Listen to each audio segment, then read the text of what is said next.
राधे राधे मित्रों आपका स्वागत है आपके अपने YouTube चैनल एम के प्रेरणा पर। मित्रों, आज हम आपके लिए बड़ी ही सुंदर, बड़ी ही रोमांचक और बहुत ही शिक्षाप्रद दो मज़ेदार कहानी लेकर के आपके सामने उपस्थित हैं।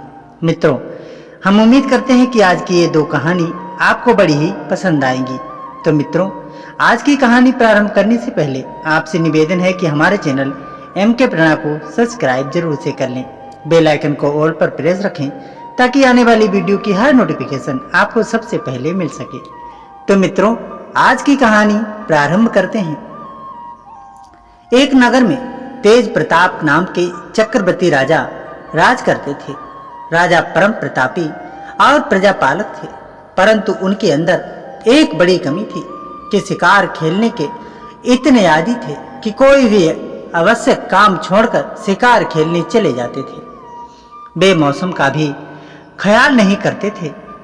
आंधी हो, पानी हो या मूसलाधार बरसात हो, या फिर दिन हो या अंधेरी भयानक रात हो, बिना परवाह किए शिकार को निकल जाते।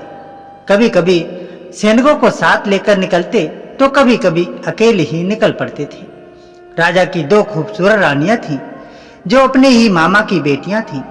एक तरह से रानियां राजा की ममेरी बहनें भी थीं और पत्नियां भी। राजा का अजीब रिश्ता था रानियों के साथ। एक बार राजा की राजमाता ने कराया था, क्योंकि वे अपनी भतीजियों को ही अपने बाद महारानी बनाना चाहती थी। राजा ने चुपचाप तरीके से एक तीसरा विवाह भी कर डाला था, जो मंत्री की मुंह बोली साली थी। दरअसल राजा किसी काम से एक रात मंत्री के साथ उसके घर ठहरा था। उसने बहुत मंदिरा पी रखी थी। रात में राजा को रानी की याद आई तो उसने मंत्री से कहा, मेरे लिए एक स्त्री का प्रबंध करो। मंत्री बहुत उलझन में पड़ गया। रानियां अपने महल में थीं।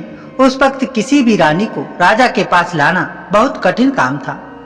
तो मंत्री ने अपनी साली को ही रानी बना राजा के सामने पेश कर दिया। सुबह में राजा को होश आया और अपने बिस्तर पर अर्धनग्न स्त्री को देखकर बहुत आश्चर्यचकित हुआ। उसने मंत्री को बुलवाया और बोला, तुमने रानी के बदले किस लड़की को मेरे पास भेज दिया? तब मंत्री बोला, महाराज, आपने ही आदेश दिया था कि किसी स्त्री को लाओ। चूंकि राजमहल बहुत दूर था, हम रात के वक्त रानियों को ला नहीं सकते थे, तो मैंने मन में विचार किया कि महल से बाहर भी आपके लिए एक रानी होनी चाहिए, इसलिए मैंने इस लड़की को आपकी तीसरी रानी बना दिया। राजा बोला, किसी का भी रानी बनना एक गुड़िया गुड्डों का खेल नहीं है। मंत्री बोला, महाराज, आप एक प्रजापालक न्यायप्रिय राजा हैं। आपकी इज्जत बर्बाद करने के बाद इस लड़की की इज्जत बर्बाद कर दी आपने, और अब कहते हो कि एक गुड़िया गुड्डों का खेल नहीं है। जरा सोचिए महाराज, ये लड़की राजमाता के पास गई तो फिर क्या होगा? अपनी बात प्रजा में रखी तो फिर क्या होगा? आप राजा हैं, रानी रखो, कोई कुछ नहीं कहेगा, परंतु एक रानी को छोड़ दोगे तो प्रजा की नजरों से गिर जाओगे। महाराज, राजा बोला, परंतु मैं इस लड़की को रानी बना राजमाता के पास नहीं ले जा सकता। तब मंत्री बोला, आप इस रानी को गुपचुप तरीके से हमारे पास रखिए, किसी को कानो कान खबर भी नहीं होगी, और जब यात्रा पर जाओगे तो इस रानी को साथ ले जाओगे।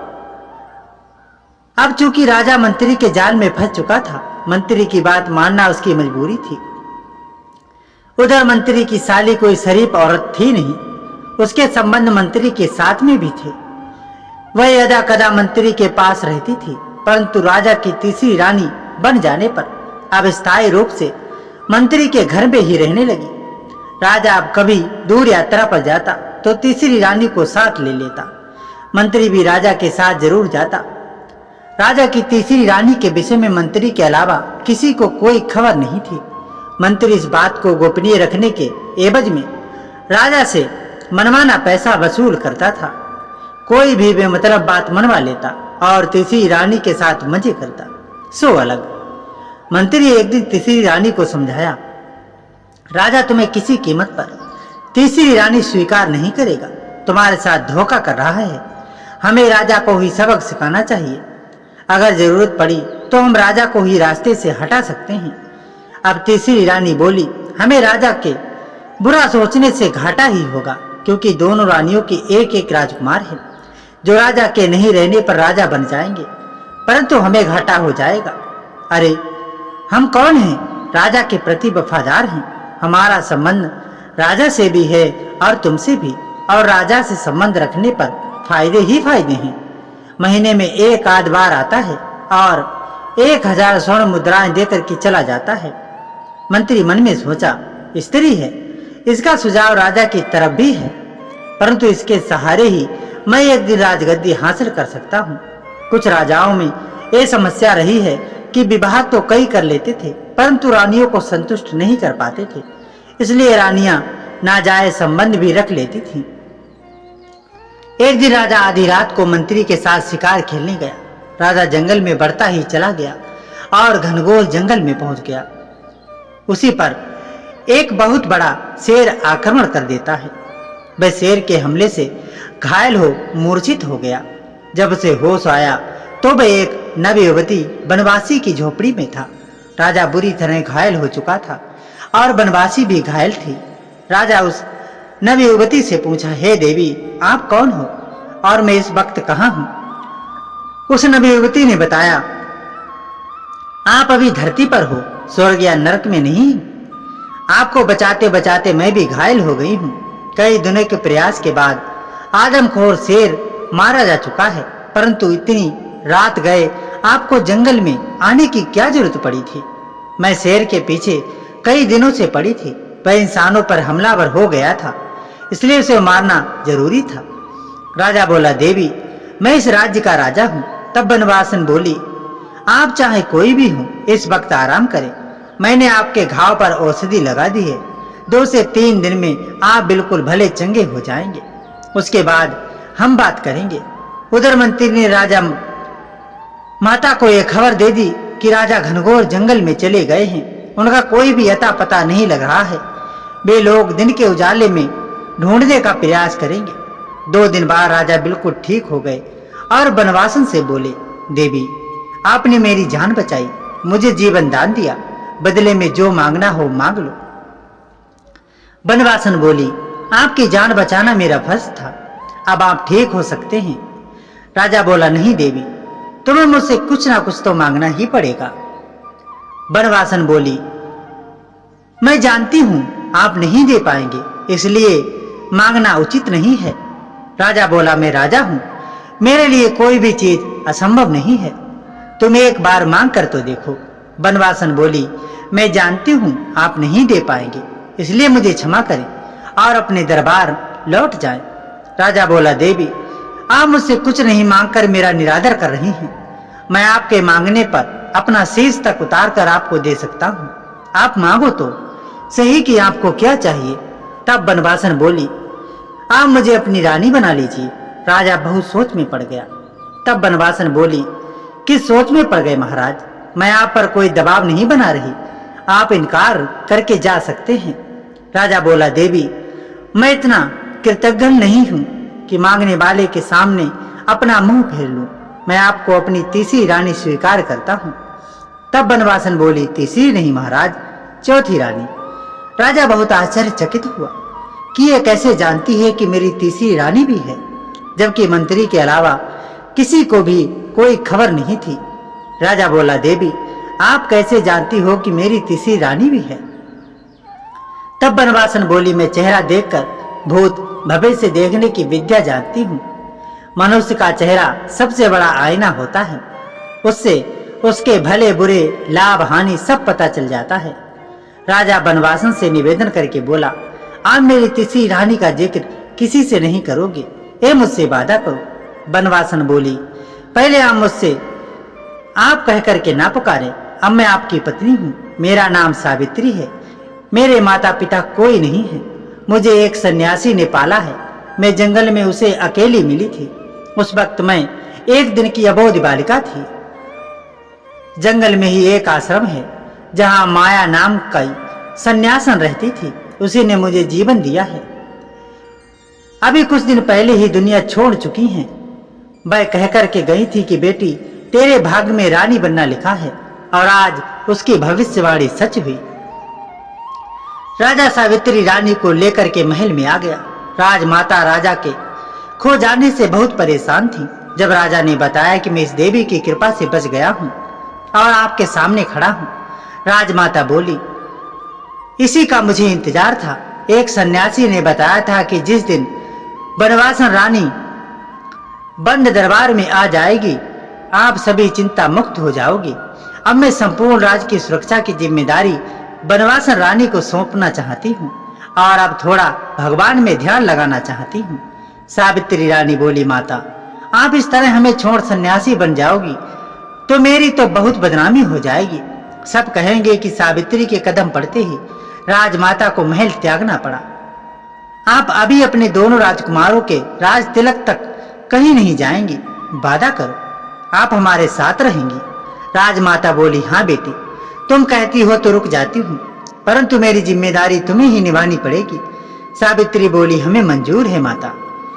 राजा दोनों रानियों की अपेक्षा सावित्री रानी को ज्यादा प्यार देता था। वे ज्यादा से ज्यादा समय उसी के साथ बिताता था। तीसरी रानी को तो लगभग भूल चुका था। अब उसे खर्चे की भी लिए रुपए नहीं पहुंचाता था। तीसरी रानी और मंत्री ने योजना बनाई कि हम अब राजा के दुष्कर्म का भांडा फोड़ करेंगे। वह अपनी साली को ले जाकर के राज दरबार आया और राजमाता से शिकायत कर दी कि राजा ने चुपचाप तरीके से तीसरा विवाह कर लिया है और इस लड़की को छोड़ दिया है। आप इस लड़की के साथ न्याय करें। राजा को सूचना हुई कि मां ने बुलवाया है और वह कथित तीसरी रानी दरबार में आ चुकी है। तो सावित्री रानी से बोला, देवी, अब आप ही मेरी रक्षा कर सकती हो। तब सावित्री रानी बोली, महाराज, आप निश्चिंत रहें, मेरे पास हर सवाल का जवाब है। वह महारानी के पास आई और बोली, माता श्री, ये औरत अगर तीसरी रानी आपको बता रही है तो अब तक कहाँ थी? वह मंत्री के साथ उसके घर क्यों रह रही थी? मंत्री और उसके संबंध कैसे हैं? मंत्री ने पहले इसका जिक्र आपसे क्यों नहीं किया? आपसे कोई राज छिपाकर मंत्री ने सबसे पहले गद्दारी की है। एक रानी को अपने घर रखकर दूसरी बड़ी गद्दारी की है। न्यायोचित यही है कि इसे मृत्यु दंड दिया जाए और जो स्त्री एक मंत्री के साथ उसके घर में रही उसे कैसे पवित्र माना जाए? उसके लिए इसे अग्नि परीक्षा से गुजरना होगा। राजमाता ने कहा, सावित्री रानी ठीक कह रही है, मंत्री को तुरंत गिरफ्तार कर लिया जाए। उसे फांसी होगी या नहीं कल फैसला होगा, परंतु अपने को तीसरी रानी बताने वाली स्त्री की अग्नि परीक्षा हो ही जाए। तीसरी रानी के पसीने छूटने लगे। उसके ज्यादातर संबंध मंत्री से ही थे, बल्कि वे मंत्री के बच्चे की मां बनने वाली थी। वहीं रानी से बोली, महारानी, मुझे क्षमा करें, मैं मंत्री के बहकावे में आकर के धोखे से राजा से संबंध स्थापित किया था। मेरे ज्यादातर संबंध मंत्री से ही रहे हैं और अब मंत्री के बच्चे की मां बनने वाली हूँ।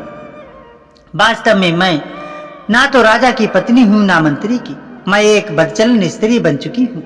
कई पुरुषों से संबंध वाली स्त्री किसी की पत्नी नहीं होती।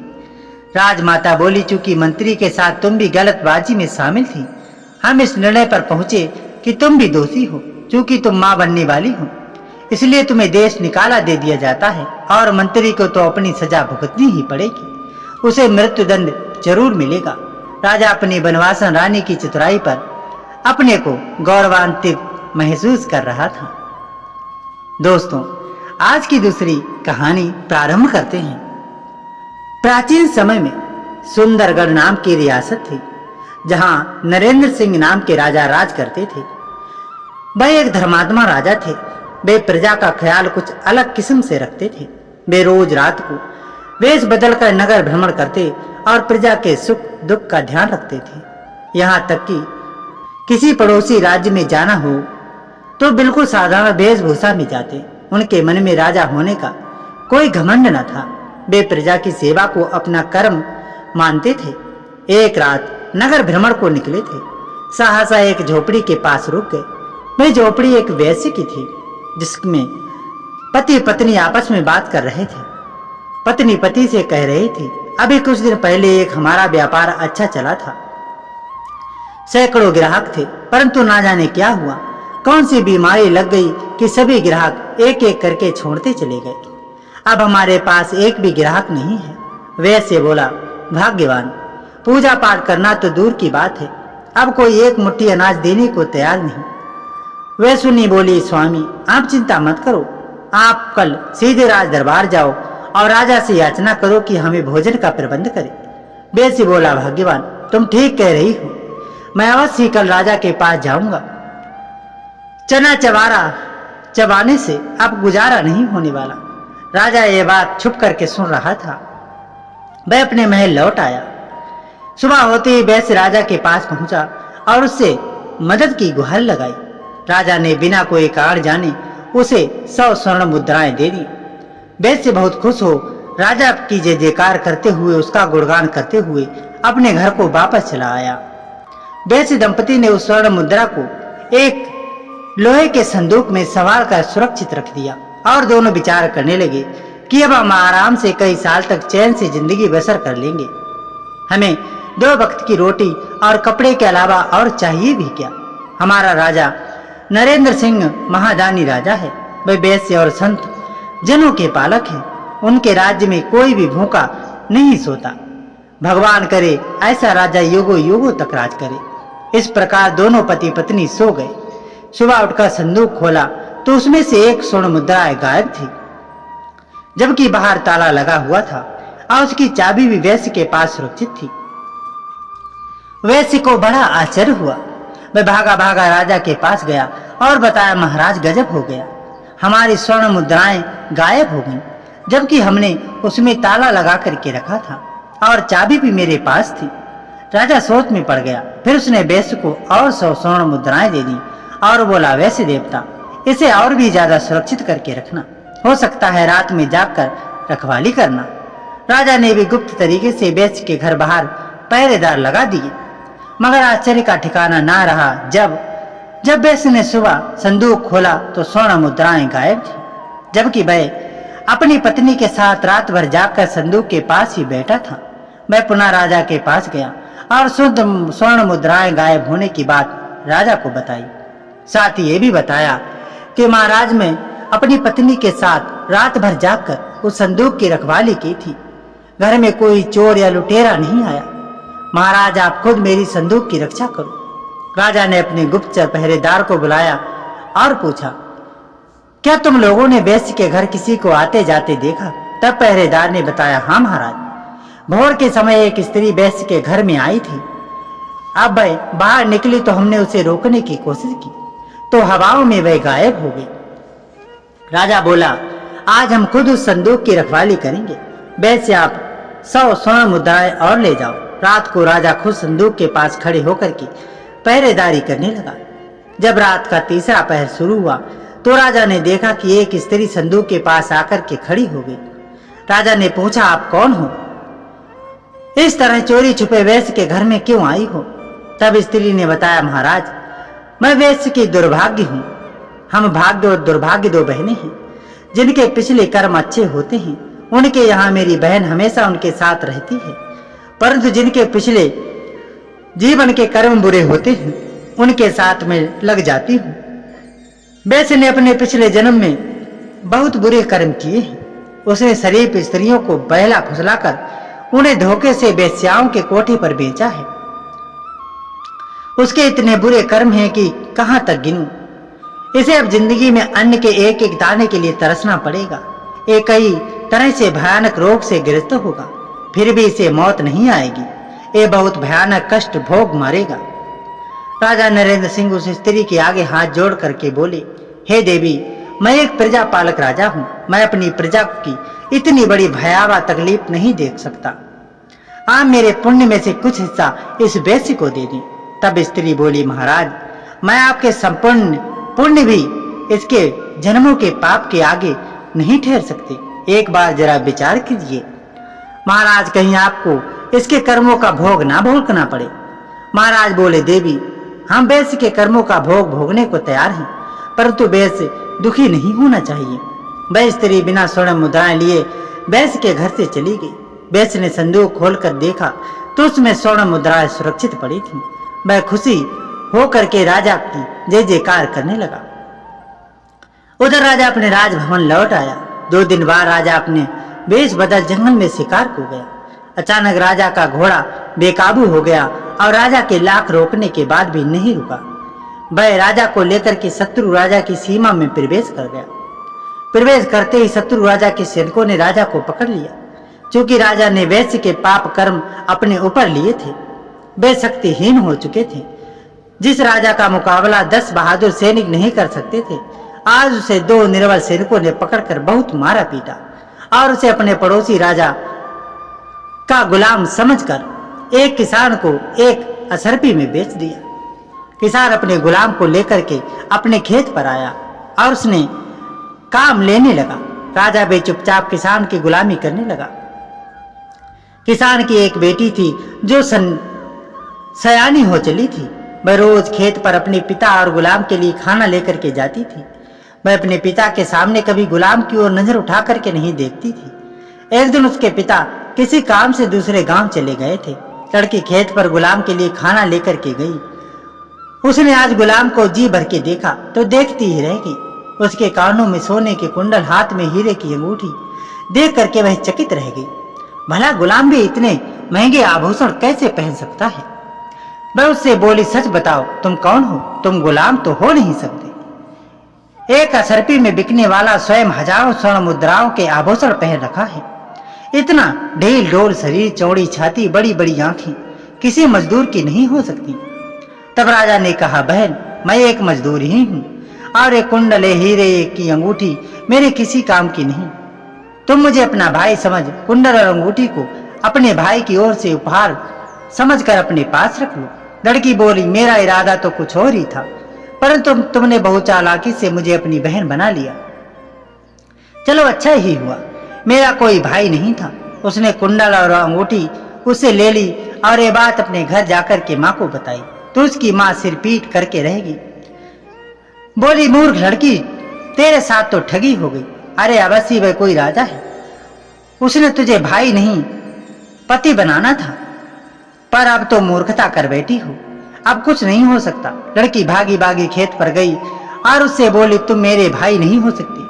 मेरी माँ ने तो कभी भाई को जन्म ही नहीं दिया। राजा बोला, बहन, रिश्ते जन्म से नहीं कर्म से बनते हैं। लड़की बोली, परंतु तुम मुझे भाई जैसे नहीं लगते। तब राजा बोला, बहन किसी भाई की पत्नी नहीं बन सकती। तुम्हें हम बहन मान चुके हैं क्योंकि मुझे तुम बहन जैसी लगी। राजा ने उसे भाई बहन की बिरह गीत गा करके सुनाया। लड़की गीत सुनकर के बोल उठी, तुम मेरे भाई ही हो, मैं खुद गलती पर थी। भाई बहन का प्यार पत्नी से कहीं ज्यादा पवित्र और ऊंचा होता है। वह रोज उसे खाना ले जाती और उससे अनुरोध करके एक संगीत सुनती। राजा जिस राज्य में रहता था उस राज्य का राजा विक्रम था, जो नरेंद्र सिंह का दुश्मन था। उसने राज्य में घोषणा करवा रखी थी कि वह अपनी राजकुमारी सुनंदा का स्वयंवर कर रहा है, जिसमें राजकुमारी उसी नवयुवक के गले में माला पहनाएगी जो सबसे सुंदर और मधुर गीत गा करके उसे सुनाएगा। इसमें अमीर गरीब कोई भी भाग ले सकता है। किसान की बेटी ने अपने पिता से कहा, आप अपने गुलाम को भी उस दरबार में ले जाइए, ये बहुत सुंदर गीत गाता है, आपने स्वयं सुना है। अगर राजकुमारी इसे पसंद कर लेती है तो राजकुमारी इसकी और उपहार हम सबका होगा, और हमारे लिए सबसे बड़ी बात होगी कि एक राजकुमारी हमारी भाभी बन जाएगी। किसान अपने गुलाम को लेकर के राजा विक्रम के दरबार में गया। वहां बहुत से लोग इकट्ठा थे। देश विदेश के राजा महाराजा, बड़े बड़े संगीतकार उपस्थित थे, परंतु किसी भी राजकुमारी सुनंदा के मनपसंद गीत नहीं सुनाया। तब उस गुलाम ने किसान के कहने पर एक दर्द भरी संगीत सुनाया।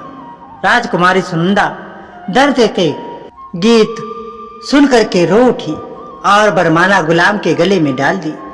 इस बात का विरोध वहां उपस्थित लोगों ने करना शुरू कर दिया। महाराज, ये विवाह न्यायोचित नहीं है। एक गुलाम को विवाह करने का कोई हक नहीं है, क्योंकि विवाह होते ही राजकुमारी गुलाम बन जाएगी। राजा ने अपने विद्वान पंडितों को सलाह ली कि इस अवस्था में हमें क्या करना चाहिए।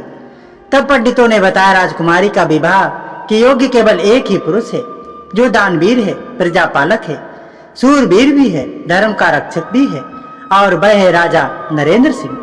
तब गुलाम बोला, महाराज, दानवीर, धर्म रक्षक, प्रजापालक तो ठीक है, परंतु इस समय इस धरती पर कोई वीर पुरुष नहीं है। राजा विक्रम बोला, ये तुम कैसे कह सकते हो? तब गुलाम बोला, महाराज, मैं ही राजा नरेंद्र सिंह हूँ और आपको बता देना चाहता हूँ कि इस समय से बलवान कोई नहीं है। मैं एक वैश्य का पाप अपने ऊपर ले लिया था, इसलिए शक्तिहीन हो गया था। आपके 2 निर्बल सैनिकों ने मुझे बंदी बना लिया, जबकि किसी भी राजा में इतनी शक्ति नहीं थी कि मुझे बंदी बना सके। उन सैनिकों ने मुझे बहुत मारा पीटा, परंतु मैं कुछ न कर सका। मेरे शरीर पर लाखों के आभूषण थे, परंतु मैं एक असरपी में बिक गया। ये सब समय का खेल है महाराज। पहली बार मेरी एक बहन ने पहचाना कि मैं कोई गुलाम नहीं हूँ। उसने मुझे यहाँ भेजा, चूंकि नीति ने लिख रखा था कि राजकुमारी के वर्ण करते ही मैं वास्तविक रूप में आ जाऊंगा, मेरी शक्ति वापस आ जाएगी और अभाग्य मुझे छोड़ करके चली जाएगी। राजा विक्रम के नरेंद्र को गले लगा लिया और राजकुमारी का विवाह उनसे करा दिया। किसान ने राजा को गुलामी से मुक्त कर दिया। तब राजा नरेंद्र सिंह बोले, आप मेरे माता पिता हो और मैं आपकी बेटी यानी अपनी बहन को साथ लेकर के जाऊंगा। उसके विवाह भी तो किसी राजकुमार से करना है। भाग्य और होनी प्रबल है। अगर आपको हमारी कहानी अच्छी लगी हो तो हमारे चैनल MK प्रणा को सब्सक्राइब जरूर करें और कमेंट में बताएं कि ये कहानी आपको कैसी लगी। साथ ही अगर वीडियो पसंद आया हो तो वीडियो को एक लाइक जरूर करें। तो मिलते हैं आपसे आगे शानदार वीडियो में, तब तक के लिए राधे राधे।